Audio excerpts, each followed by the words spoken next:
भित्रभित्रै क्यान्सरले गालिसकेको शिथिल शरीर बोकेर चितवनको क्यान्सर अस्पतालको क्षेत्रबाट घरतिर हेर्यो आँसु रोदन पीडा मात्रै छ अनि परतिर हेर्दा ऋणै ऋणको बढैमानको भारले थिचिरहेको छ। केही वर्ष अझै बाँच्ने झिनो आशा जीवित छ, तर उपचार गर्न पैसा छैन, भएको सबै सकियो। अब जीवनको भिख माग्दै हात थाप्नुको विकल्प छैन। सहयोगी हात जुटे बाँच्ने केही आशा त अझै छ, तर नजुटे भन्न सकिन्न। दर्शकबिन रोल्पा गंगादेव गाउँपालिका वडा नम्बर 2 घोडानेटी निवासी 47 वर्षीय खिमबहादुर डाँगी 2.5 वर्षदेखि क्यान्सरसँग लडिरहेका छन् र अहिले थलिँदै पनि गइरहेका छन्। बीपी क्यान्सर अस्पतालमा 8वटा किमो लगाए पश्चात 28वटा किमो लगाउने डाक्टरले सल्लाह त दिए, तर 12वटा किमो लगाउँदा कुनै प्रभाव नदेखेपछि झण्डै 1 लाख बराबरको औषधि दिएर किमो रोकिएको छ, किनकि अब उनलाई लाखौंको औषधले छुन सकेन र उनलाई बचाउन अब करोडौंको खर्च लाग्ने देखिएपछि क्यान्सर पीडित खिमबहादुर डाँगी थप पीडामा परेका छन्।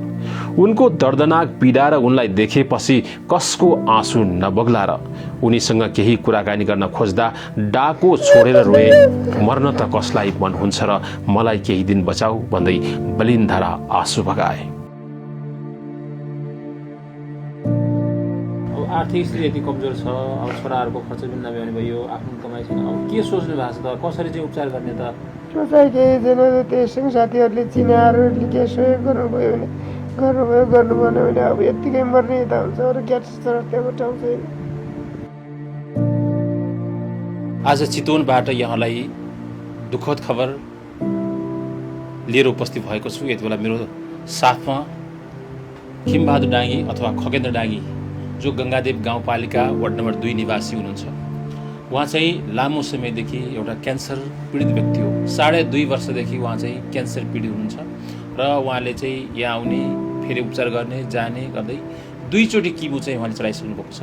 पहिलोचोटि 8वटा किमो, त्यसपछि फेरि उहाँलाई चाहिँ त्यो किमोले नभइसकेपछि 28वटा किमो फेरि रिफर गरिएको थियो, जसमा त्यो 28वटा किमो चाहिँ चलाउँदै गर्दा 12वटासम्म किमो चलाएपछि उहाँलाई त्यो किमोले काम नगरिसकेपछि यति बेला उहाँलाई त्यो किमो रोकिएको छ र उहाँलाई औषधि दिएको छ र औषधि पश्चात उहाँलाई फेरि त्योभन्दा धेरै माथि डोजको किमो चलाउनु पर्ने अवस्था छ, जसको कारणले अहिले उहाँको आर्थिक स्थिति अत्यन्तै धराशयी भएको छ।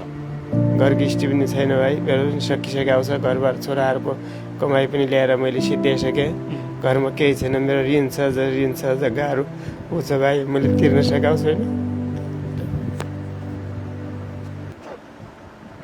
पुरै भागमा फोकु भइजान्छ, क्यान्सर भयो भनेर सरहरूले भन्दै हुनुहुन्छ।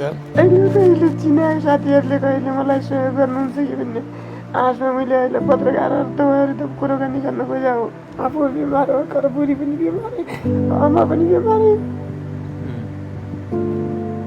धेरैभन्दा धेरै सहयोग गर्ने उहाँकै दाइ रेशम डाँगी पनि साथमा हुनुहुन्छ। म उहाँलाई पनि केही सोध्छु। अहिले चाहिँ खिमबहादुर डाँगीको अवस्था के छ? तपाईँ प्रायः जसो तपाईँ नै आउने ल्याउने लिने गर्नुभएको छ होइन? पहिलेको भन्दा अहिले के छ स्थिति? पहिलेको भन्दा अहिले अलिक अवस्था लास्ट भइसकेको छ। पहिला पनि किमो चलाइयो, आन्द्राको अप्सन गरेको डाक्टरले, त्यसपछि फेरि अहिले फोक्सोमा लागेर 28वटा किमो चलाउने भन्नुभएको थियो। त्यसले 28वटा 12वटा चलाउँदाखेरि बिचमा रोकिदिनु भयो, किन यो किमोको डोज कम भयो, किमोको डोजले यसले काम गरेन, योभन्दा बढी मात्राको लगाउनु पर्छ भन्ने कुरो गर्नुभयो। बढी मात्राको लगाउँदाखेरि आर्थिक कमजोरी भयो। आर्थिक कमजोरी भएपछि अब के गर्ने त दाइ? पैसा अलिक जुटाएर आउनुहोस्, 1 महिनाको यो औषधि खानुहोस्। औषधि भनेर दिनुभएको छ, 1 महिनाको लागि 60,000को औषधि दिनुभएको छ। त्यो लिएर अहिले गएर फेरि 1 महिना पैसा आउँछ। 1 महिना पैसा त आउनु त आउने, तर आर्थिक छैन, पैसा छैन। दर्शकवृन्द, कहिलेकाहीँ कसैको जीवन बचाउन ठुलो रकम होइन, ठुलो मन चाहिन्छ। देश तथा विदेशमा रहनुभएका सम्पूर्ण नेपाली दाजुभाइ तथा दिदीबहिनीहरूमा खिमबहादुर डाँगीको जीवन बचाइदिन सकेको आर्थिक सहयोग गरिदिन हार्दिक अपिल गर्दछौँ। तपाईँको सानो सहयोग कसैको जीवनको अन्तिम आशा बन्न सक्छ। कृपया सहयोग गर्नुहोस्। एउटा परिवार बचाउनुहोस्, एउटा जीवन बचाउनुहोस्, हाम्रो पनि अपिल छ र हामीले उनलाई सहयोग गर्नको लागि उनको आइएमई ग्लोबलको खाता नम्बर पनि हामीले राखिदिएका छौँ र उनको फोन नम्बर राखिदिएका छौँ। उनको यो फोन नम्बर र उनको यो अकाउन्टमा आफै तपाईँ सोधेर सक्दो सहयोग गर्न सक्नुहुनेछ।